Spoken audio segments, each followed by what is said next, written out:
All right. My name is Glenda Vito-Cruz. I'm a physical therapist at the Jordan Young Institute. I am definitely an introvert.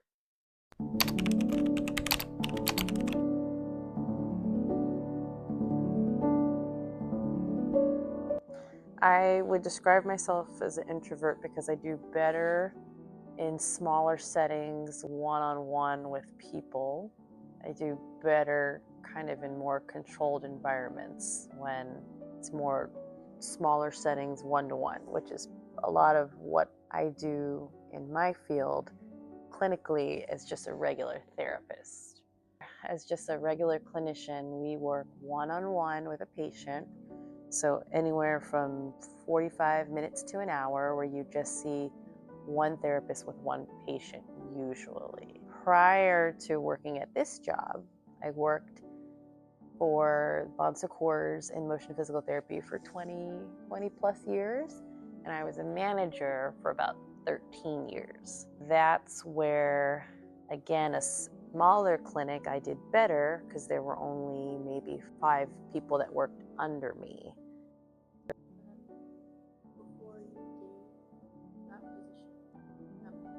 Mm-hmm.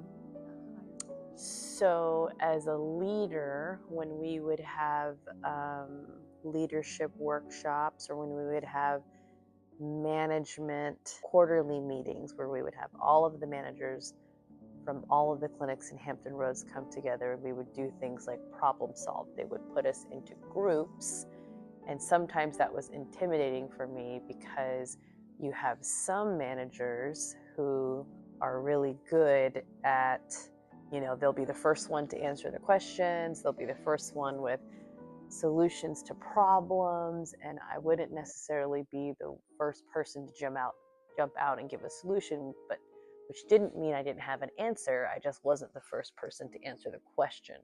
So sometimes that made me feel like I didn't want my direct boss to feel like I didn't have the answers or I didn't have the initiative. I just wasn't necessarily the first person to speak up.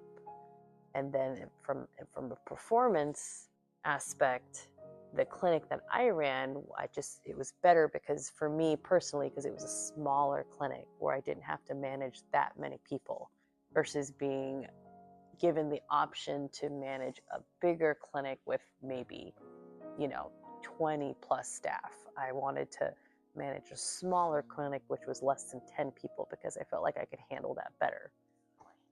So some of the questions with the personality test were repetitive about, do you base your decision making based on facts versus emotions?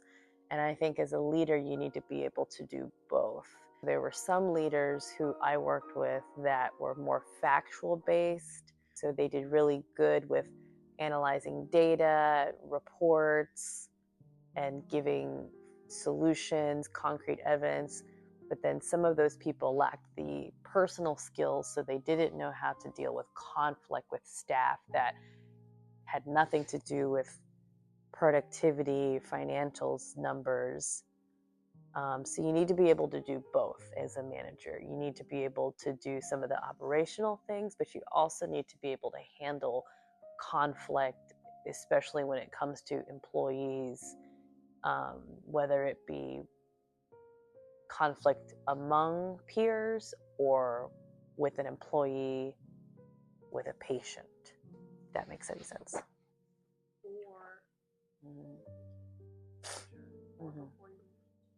Mm-hmm. At my job before, when I was a leader with just time and experience, being forced to be in situations with other managers where we all had different personality types, it just made me feel more comfortable being around people that were more extroverted, because it made me kind of slowly over time change how I handled being a manager and learning how to be a little bit more comfortable with being extroverted and still being able to produce a productive clinic with good performance metrics, but not really compromising my personality.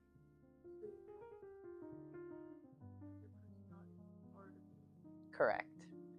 I think that I think you have to have some level of extrovertism We actually used that. We used that in a manager meeting where they made us take a personality test and they separated us into our personalities, and they kind of gave us characteristics on what these leaders are, what their strengths were, an extrovert and introvert, and how it's going to apply to the clinic and how we handle our staff.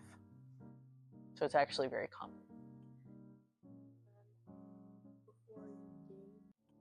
No, being a leader, just, it doesn't matter how you get from point A to point B. People are going to excel in what they're more comfortable with. And being able to understand your staff, because everyone's going to be a mixed bag of tricks, and knowing how to address someone who's more extroverted versus someone who's introverted is being able to understand how they analyze data, how they perform their job.